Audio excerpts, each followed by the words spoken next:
एक तरफ तो प्रेसिडेंट ट्रंप की ये समझ में आ रहा है कि वो हॉर्मोज में कुछ नहीं कर सकते, तो ये एक धमकी दी जा रही है ओमान को, क्योंकि ओमान जो है उसने अग्रीमेंट कर लिया है ईरान के साथ। जैसे मैं आपको बता रहा था, तो उसको धमकी दी जा रही है कि आप वो अग्रीमेंट ना करें। उन दोनों की मिलके बातचीत हुई है जिसमें ये तय हुआ है कि ये रास्ता होगा, इतना हम टैरिफ उस पे लगाएंगे। मतलब हॉर्मोज हर तरीके से ईरान के कब्जे में है और रहेगा। इसमें बात ये भी आ रही है कि मैं पढ़ रही थी कि पाकिस्तानी मीडिया में भी कि क्या पाकिस्तान का रोल अब खत्म हो गया है इस पूरे मुद्दे में। जो आज ज्यादा इंपॉर्टेंट काम पाकिस्तान का है वो है रीजनल फ्रेमवर्क बनाना। तो उसके अंदर उसका रोल बहुत बड़ा है, जिसमें कि आप जानती हैं अगस्त 7 को ये एक 3 कंट्रीज ने मिलकर मक्का जॉइंट डिफेंस एग्रीमेंट बनाया था।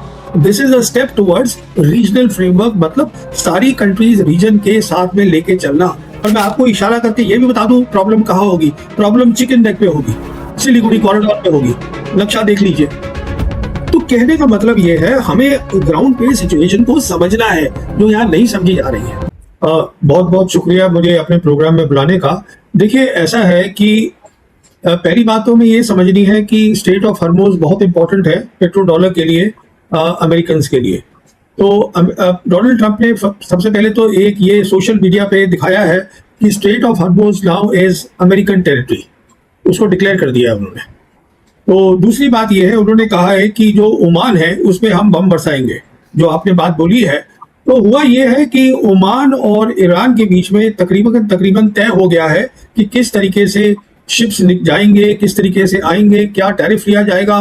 तो जो मोटी मोटी बात है वो ये पता चली है कि टोल लिया जाएगा करीबन 7% ऑन द कार्गो वैल्यू, और एस्टिमेट ये लगाया जा रहा है इस टोल लेने से अगर नॉर्मल खुल जाए रास्ता, जब खुलेगा स्टेट ऑफ हॉर्मोज पे, तो ईरान एनुअली $100 बिलियन यहाँ से कमा सकता है। और ये भी बताया जा रहा है कि जो अंदर भी जहाज जाएंगे, बाहर भी आएंगे, वो सब ईरान के रास्ते से आएंगे, नॉर्दर्न रूट से ही आएंगे, ये तय हो गया है। तो अब ये कह रहे हैं प्रेसिडेंट ट्रंप की मैं बम मतलब आई बॉम्ब ओमान। दो खास बातें जो वो बोल रहे हैं जिसपे हमें ध्यान देना है। पहली बात तो जैसे मैंने आपको बताया, उन्होंने डिक्लेयर कर दिया है कि ये हमारी टेरिटरी है। दूसरी ये भी एक लीक हुई थी खबर, जो उन्होंने खुद ही बोली थी कुछ दिन पहले न्यूयॉर्क रैली में, कि न्यूक्लियर वेपन भी इस्तेमाल हो सकते हैं। उसके बाद एक रिपब्लिकन लॉ मेकर है, जो फॉर्मर लॉ मेकर है, जिनका नाम है मैजोरी टेलर ग्रीन, उन्होंने ये बताया है कि हाँ अंदर बातचीत चल रही है न्यूक्लियर वेपन्स को लेकर भी। तो अब कुछ एनालिस्ट भी इसमें बात कर रहे हैं अलग अलग चैनल्स पे कि क्या न्यूक्लियर वेपन इस्तेमाल करेंगे प्रेसिडेंट ट्रंप, अगर करेंगे तो हॉर्मोज पे ही करेंगे। छोटी बात, मुख्य बात यह है प्रेसिडेंट ट्रंप के पास आज कोई मिलिट्री ऑप्शंस नहीं है। तो सवाल ये उठ रहा है कि क्या टैक्टिकल न्यूक्लियर वेपन अमेरिका इस्तेमाल करेगा। एक बात तो ये है। दूसरी बात ये है, अब उन्होंने ये कह दिया है कि अब मैं बातचीत ईरान से नहीं करूंगा, और अब वो ये कह रहे हैं कि हम इकोनॉमिक प्रेशर डालेंगे ईरान के ऊपर। तो ये सब जो है खोखली बातें हैं सारी की सारी, इनमें कोई दम नहीं है। सिर्फ जो बात समझने वाली है वो न्यूक्लियर वेपन की है, तो उसमें उनकी बातचीत हुई है, यहाँ पर बात फंसी हुई है। प्रवीण साहनी जी, यहाँ पर बात ये भी आ रही है कि मैं पढ़ रही थी कि पाकिस्तानी मीडिया में भी कि क्या पाकिस्तान का रोल अब खत्म हो गया है इस पूरे मुद्दे में, क्योंकि जो 60 दिन की ये जो पूरी पीस डील थी, ये इसमें मीडिएटर पाकिस्तान था और वो उम्मीद कर रहे थे कि इसको और 60 दिनों के लिए या पूरे साल भर के लिए आगे बढ़ाया जाएगा। आप ये कह रहे हैं कि उनके पास कोई ऑप्शन नहीं है, मिलिट्री एक्शन का ऑप्शन नहीं है। तो ये जो बॉम्ब करने की बात है ओमान को, या न्यूक्लियर अटैक करने की बात है ईरान के ऊपर, हॉर्मुज पे ही आप कह रहे हैं किया जाएगा, इसके तो बहुत खतरनाक नतीजे होंगे। लेकिन दोनों बातें आप साथ साथ कह रहे हैं कि इधर अगर डोनाल्ड ट्रंप कह रहे हैं कि हम बॉम्ब करेंगे और न्यूक्लियर हथियार हम अगर इस्तेमाल करेंगे, और दूसरी तरफ आप कह रहे हैं मिलिट्री एक्शन ऑप्शन नहीं है। देखिए वो ये नहीं कह रहे हैं कि मैं टैक्टिकल न्यूक्लियर वेपन इस्तेमाल करूंगा, न्यूक्लियर वेपन ये कह रहे हैं, ये पता चला है कि न्यूक्लियर इश्यूज के ऊपर बातचीत हुई है।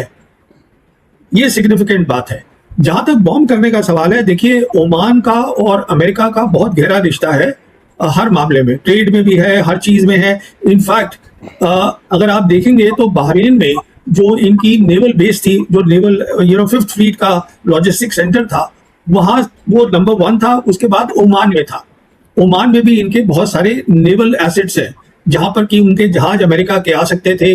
वहां कुछ उनको फ्यूल चाहिए, रिकवरी चाहिए, वो सब हो सकता था, वो भी ईरानियंस ने खत्म कर दिए हैं। तो कहने का मतलब ये है कि एक तरफ तो प्रेसिडेंट ट्रंप की ये समझ में आ रहा है कि वो हॉर्मोज में कुछ नहीं कर सकते, तो ये एक धमकी दी जा रही है ओमान को, क्योंकि ओमान जो है उसने अग्रीमेंट कर लिया है ईरान के साथ। जैसे मैं आपको बता रहा था, तो उसको धमकी दी जा रही है कि आप वो अग्रीमेंट ना करें। और जहां तक न्यूक्लियर वेपन की बात है, वो इसमें कोई शक नहीं है, बहुत इंडिपेंडेंट सोर्सेज से कंफर्म हुआ है कि बातचीत हो रही है उनके स्ट्रेटेजिक सर्कल्स में जहां पर वॉर प्लानिंग हो रही है। क्योंकि सवाल यह है, जैसे मैं आपसे कह रहा हूं, कन्वेंशनल लड़ाई के ऑप्शंस नहीं है। तो पाकिस्तानी प्रेस कह रहा है कि पाकिस्तान फिर से मीडिएट करके कोई नई डील ला सकता है सामने। देखिए, इसमें दो अलग बातें हैं। पहली बात तो यह है कि पाकिस्तान का रोल खत्म नहीं हुआ है, पाकिस्तान का रोल बढ़ गया है। देखिए, पाकिस्तान दो काम कर रहा है, एक मीडिएशन करवा रहा है ईरान और अमेरिका के बीच में, वो अभी खत्म नहीं हुई है। मीडिएशन मतलब मैसेजेस शायद आज भी पास हो रहे होंगे, पर डायरेक्ट कोई टॉक नहीं हो रही है। Although Iranians are clearly saying कि हम कोई मैसेज भी पास नहीं कर रहे हैं, पर मीडिएशन एक काम है। जो आज ज्यादा इंपॉर्टेंट काम पाकिस्तान का है वो है रीजनल फ्रेमवर्क बनाना।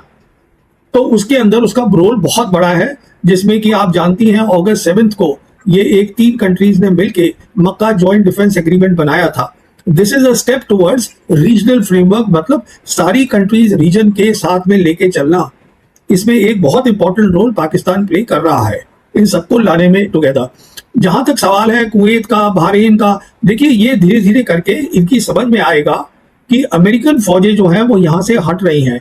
जैसे मैं आपको, आपके दर्शकों को बताना चाहूंगा, आज ये हालत है कि जीसीसी कंट्रीज से खुद अमेरिकन अब सोच रहे हैं कि हमें वहां से अपनी फौजें पर्शियन गल्फ से हटा के थोड़ी दूर ले जानी चाहिए। कहने का मतलब ये है, प्रेसिडेंट ट्रंप की ये ख्याल था मैं फौजों को वहां से हटा दूंगा, वहां रीजनल फ्रेमवर्क बनने दो। इसीलिए प्रेसिडेंट ट्रंप ने खुद वेलकम किया है जॉइंट डिफेंस एग्रीमेंट को। He has said that this is a good thing. वो अपनी सिक्योरिटी का खुद अरेंजमेंट कर रहे हैं। बट प्रेसिडेंट ट्रंप इस बात पे सोच रहे थे कि अगर हरमोज हमारे कब्जे में हो जाए, इसीलिए उन्होंने कह दिया हरमोज हमारी टेरिटरी हो गई, तो ये होगा कि जीसीसी कंट्रीज सोचेंगी कि देखिए सिक्योरिटी तो हमें मिल ही रही है, क्योंकि हरमोज जहां से 20% ऑयल और गैस जाता है दुनिया का, वो अमेरिका के कब्जे में है, जो नहीं है। तो इस तरीके से वो पेट्रो डॉलर को कायम रखना चाहते थे गल्फ से, पर्शियन गल्फ से दूर अपनी फौजों को ले जाके। पर जेडी वैंस ने उनको कॉन्ट्रडिक्ट कर दिया है, क्योंकि जेडी वैंस की बात समझ में आ रही है कि हम हरमोज को नहीं ले सकते ईरान से। इसलिए JD Vance today is saying कि American dollar will no longer be the reserve currency of the world, which means that he is accepting the reality that the petro dollars will end. कुछ सालों में खत्म हो जाएंगे, हो जाएंगे। और क्या मतलब होगा इसका क्या मतलब होगा? पेट्रो डॉलर का खत्म हो जाने का क्या मतलब होगा? इसका मतलब ये होगा, देखिए पेट्रो डॉलर एक डील थी जो 1974 में करी थी अमेरिका ने, पहले सऊदीज के साथ करी थी। डील ये थी कि सऊदीज अपना तेल, अपना ऑयल जो है वो यूएस डॉलर में बेचे और उसके बदले में अमेरिकन सिक्योरिटी देंगे उनको। तो उसके बाद फिर ये डील बाकी जीसीसी कंट्रीज ने भी ले ली, फिर ओपेक ने भी ले ली। तो हो क्या रहा था अभी तक, 74 से लेके आज तक, जब तक ये लड़ाई शुरू नहीं हुई, कि सारी जो ये कंट्रीज है जीसीसी की, ये अपना तेल, अपना ऑयल, अपना और पेट्रोल जो भी डेरिवेटिव्स है वो सब डॉलर में बेच रहे थे। अगर आपको डॉलर में खरीदना है, बाकी मुल्क जो है, चाइना है, इंडिया है और जितने साउथ कोरिया है, जापान है, उनको खरीदना है तो उनको डॉलर चाहिए। तो डॉलर, अमेरिका क्या कर रहा था, अपने डॉलर छाप रहा था। अमेरिका डॉलर छाप रहा था, अमेरिका का डेट वो ये सब कंट्रीज खरीद रही थी, उनकी ट्रेजरी बॉन्ड्स अमेरिका के। अगर पेट्रो डॉलर बंद हो जाएगा, अगर कल ये जीसीसी कंट्रीज सोचेंगे कि हमें जब सिक्योरिटी ही नहीं प्रोवाइड कर पा रहा अमेरिका, जो हरमोज है वो उनके कंट्रोल में ही नहीं है, वो ईरान के कंट्रोल में है, तो वो लोकल करेंसी में ट्रेड शुरू कर देंगे। वो स्विफ्ट के थ्रू क्यों जाएंगे?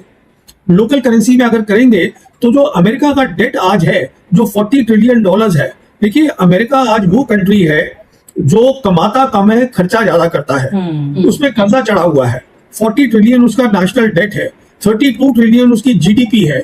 और अगर पेट्रो डॉलर खत्म हो जाएगा तो रिजर्व करेंसी अमेरिका ये नहीं रहेगी, बिकॉज बाकी सब कंट्रीज जो हैं वो लोकल करेंसी में ट्रेड करेंगी।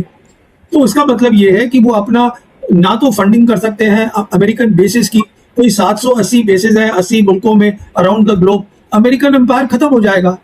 तो जेडी वैंस इस बात को समझ रहे हैं, पर ट्रंप इसको मान नहीं रहे हैं। मेरा ख्याल ये है, देखिए 3 नवंबर को अमेरिका के अंदर मिड टर्म इलेक्शन हो रहे हैं जो बहुत ही जरूरी हैं। इसके अंदर जो ये माना जा रहा है कि काफी रिपब्लिकन्स भी जो है वो डेमोक्रेट्स के साथ करेंगे, मतलब they will favour that and the majority in both the house and senate and the house that will be against president Trump. वो जो होगी डेमोक्रेटिक होगी। ये माना जा रहा है। तो उसके लिए फिर प्रेसिडेंट ट्रंप के लिए प्रॉब्लम्स खड़ी हो जाती हैं बहुत सारी।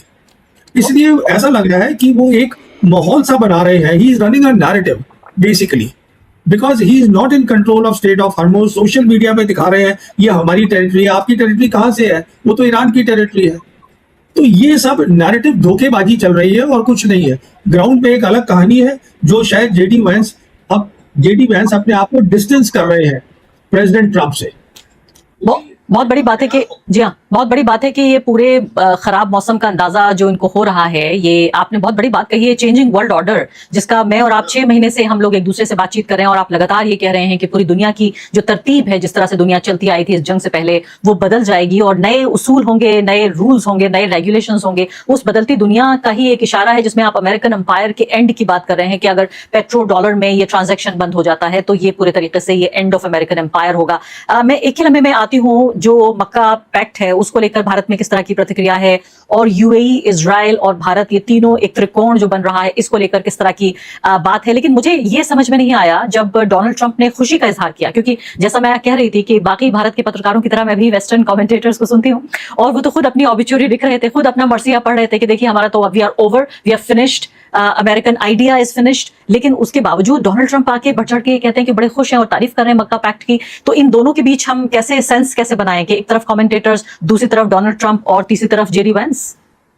देखिए, प्रेसिडेंट ट्रंप का ये ख्याल है कि सिक्योरिटी फोर्सेस तो मुझे पर्शियन गल्फ से अपनी फौज हटानी पड़ेगी, तो जब वहां वैक्यूम हो जाएगा तो कुछ तो चीज वहां पर आएगी, तो वो रीजनल सिक्योरिटी फ्रेमवर्क आएगा।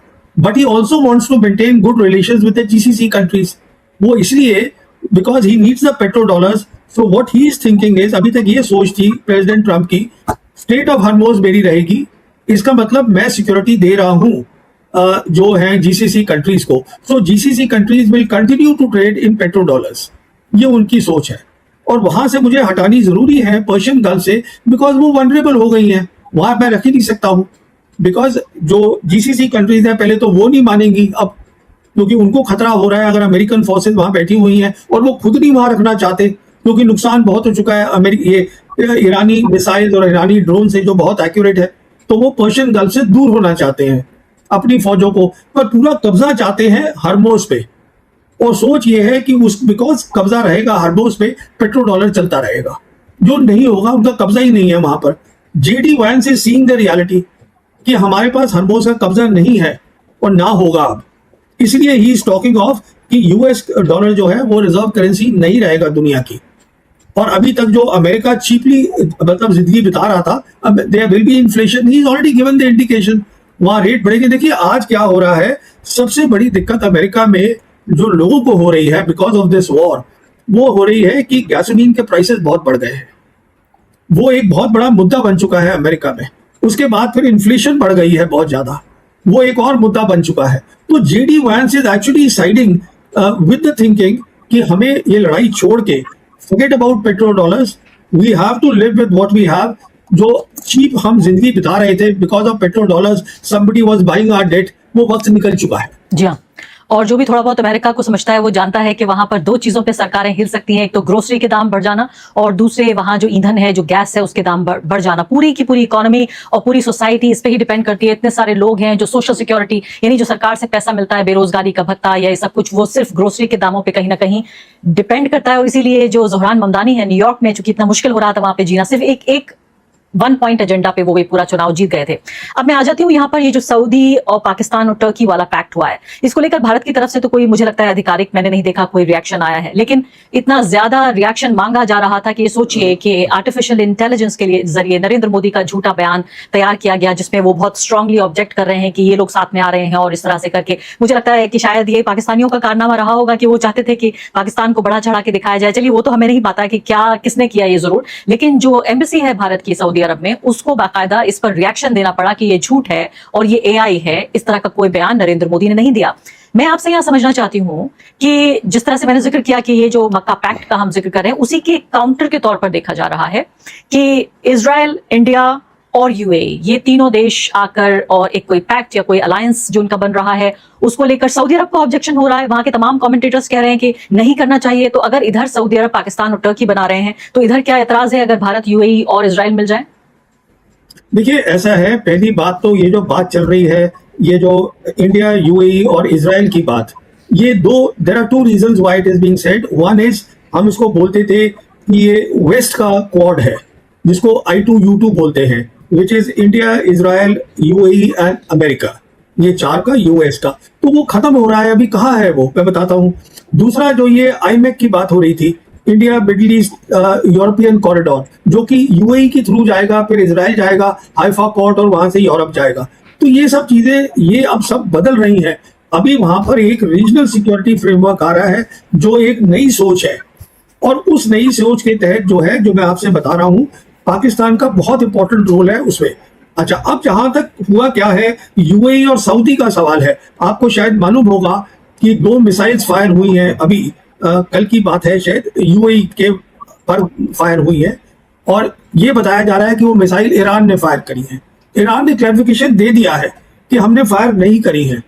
तो मैं समझता हूं वो जो है, हो सकता है इजराइल की मिस्चिफ हो, क्योंकि उसका कारण है, देखिए यूएई जो है वो सऊदी का सेकंड लार्जेस्ट ट्रेडिंग पार्टनर है। सऊदी का number 1 trading partner is China, और सेकंड इज यूएई। तो कोशिश हो रही है कि इन दोनों के बीच में और फासला, उनके अंदर रिफ्ट करवाई जाए दोनों मुल्कों के बीच में।